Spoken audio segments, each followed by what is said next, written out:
Hi folks, we're going to take a look at some new features in the upcoming release of BRU Producers Edition, or BRU PE version 3.1.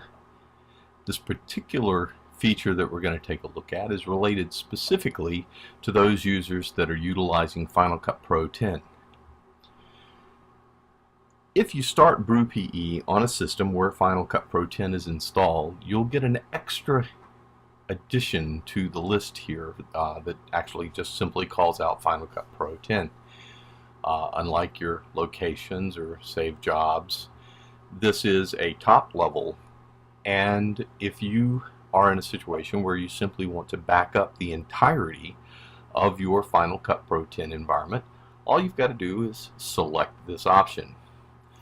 From this particular selection, you're going to tell BRU PE if you want to include real files with reference files. For those of you that always copy your clips into your event folders, this won't make a lot of sense to you. However, if you're in an environment where you don't copy the clips into the event folder such that references are made or alias files are created in the events folder, this will tell BRU PE to go out and search for the files those references link to.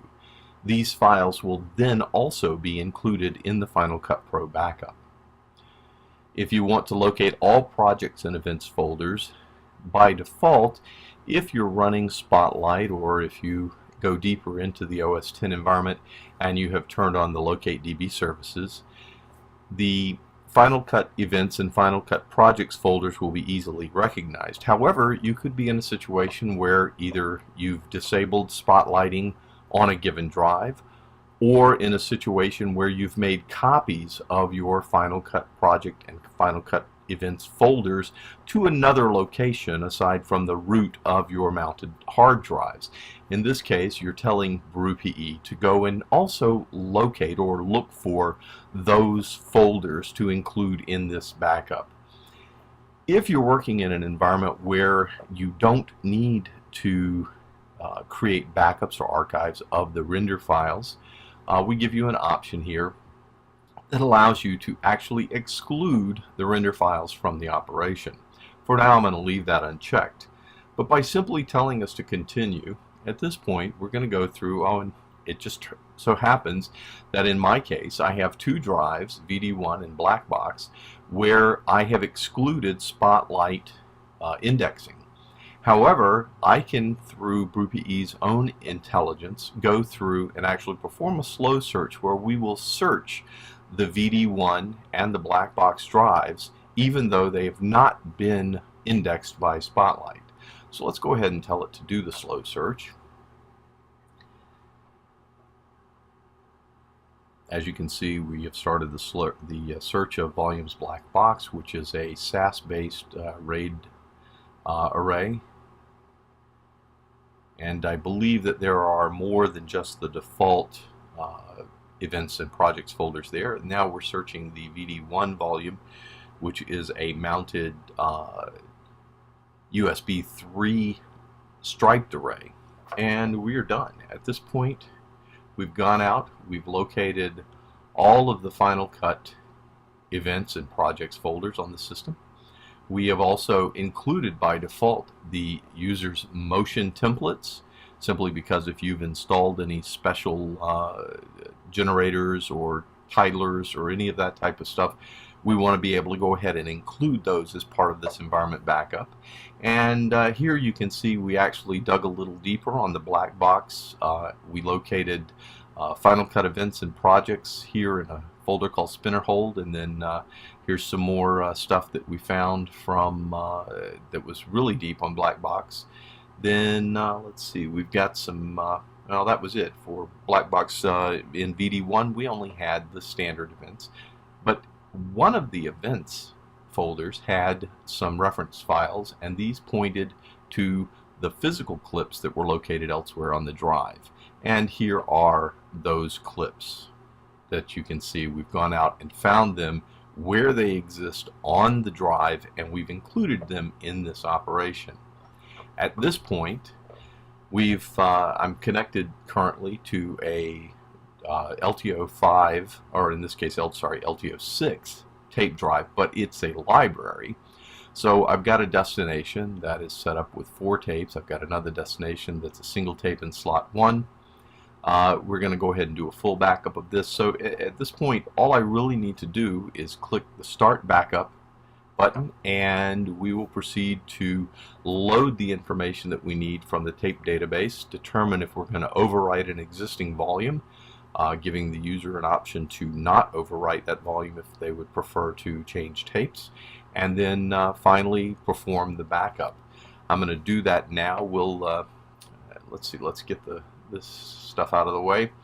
By default, we create an archive label. This is up to 63 characters. This archive label runs with the archive itself, and it is just basically human readable. It's fodder for the human. The BRU process does not need this information. This is simply so you as a human know what this archive was about.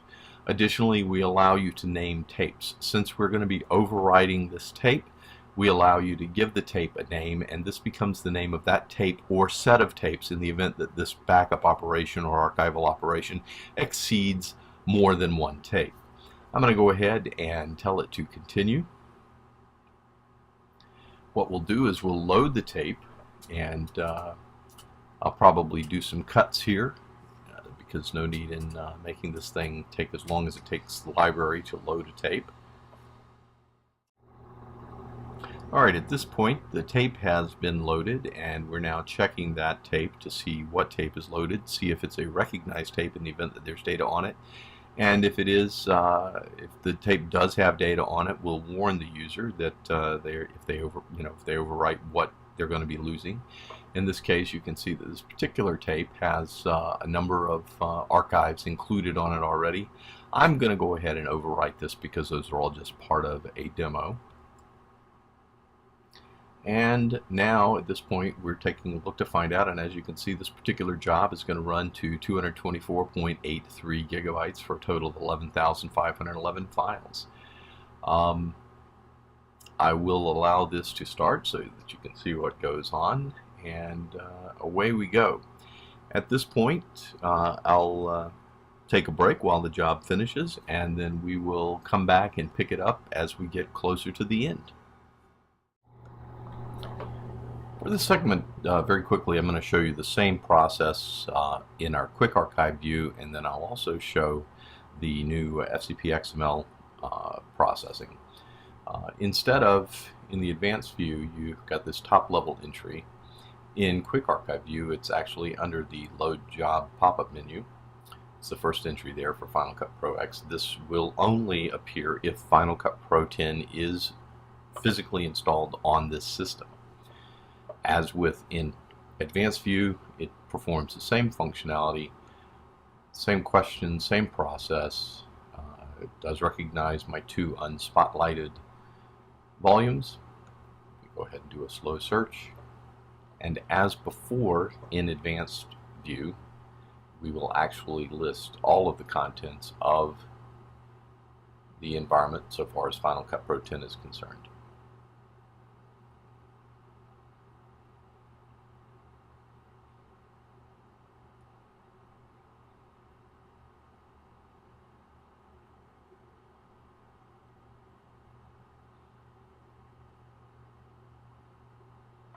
So as you can see here, we've gone through, of course, and grabbed all of the various Final Cut events and Final Cut projects folders, as well as the user's motion templates.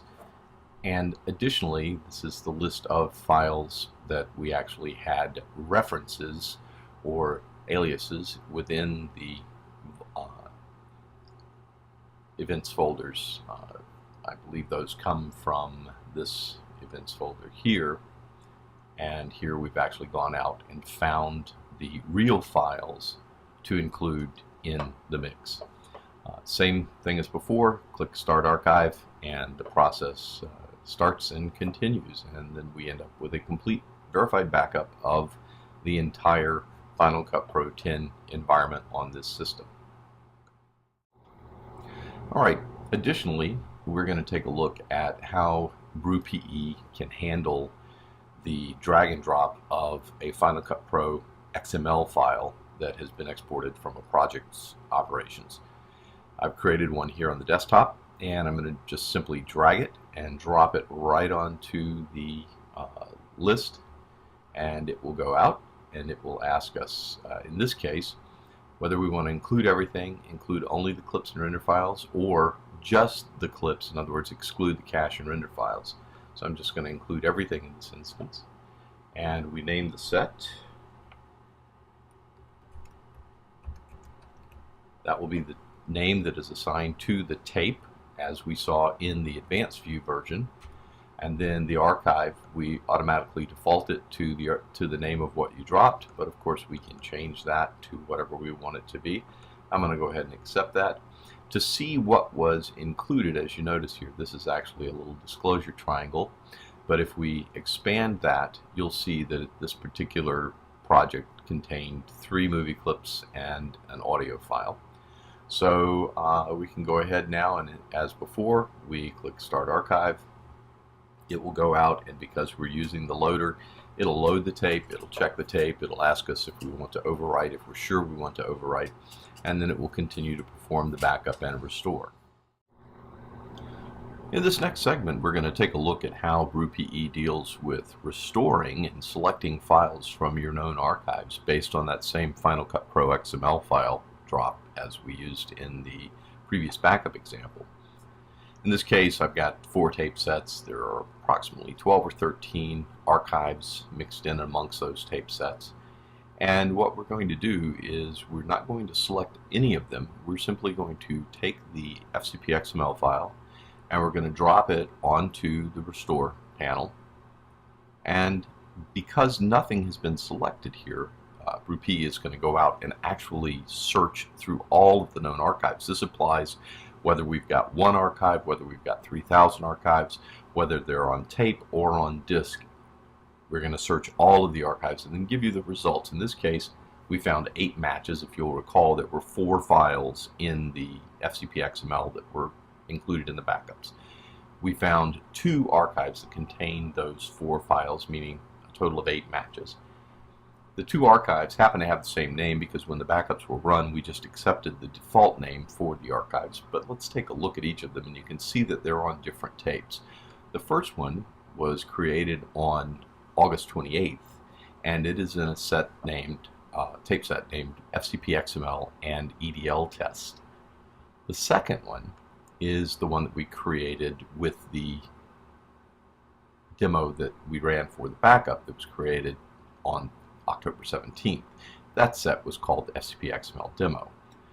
To choose, the simple thing is to take a look at the date that the archive was created. This will let you know the revision of the files that you're looking at. So if we didn't want to use these newer revision, we wanted to go back to the older revision, we could select the older based on the date here.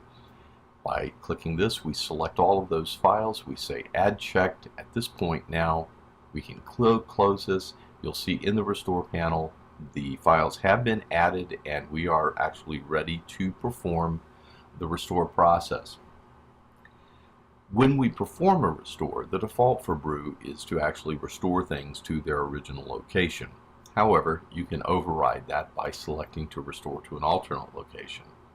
In this case, let's restore the files to the desktop, and you can see that it comes back pretty quickly. So we're just going to select the desktop folder, and we'll go ahead and say restore. At this point, we're going to go out, and as with the backup, we're going to choose a destination. I know that the tape that this was done on is in slot 1 in the destination called slot 1. We're going to go ahead and continue, and the library will load the tape and the restore will proceed. Now that the tape is loaded by the library into the tape drive, we're going to take a look at the tape to make sure that first that it is the right tape. And then what we'll do is we'll position the tape to the appropriate block to restore the files that have been selected. In this case, we're actually restoring from the archive starting at the beginning, so there's not a lot of effort that goes on there. But even on a full LTO6 drive where we need to space out 2 terabytes into the archive to recover the files that we've selected, the recovery will begin in approximately 4 minutes due to the fact that BRU utilizes direct block addressing when it's dealing with files on tape. Alright, in this case you can see the files were restored. Here are the 4 files that were selected on the desktop, and they've been totally restored as they were in their original location. We've just restored them to an alternate location. The tape is being returned, and that's pretty much it, and that's how the restores work. So hopefully this has given you a good overview of how BRU PE works with the drag and drop capabilities of Final Cut Pro XML files, as well as backup of the complete Final Cut Pro 10 operating environment from all of your drives, including your motion templates. Thanks for watching.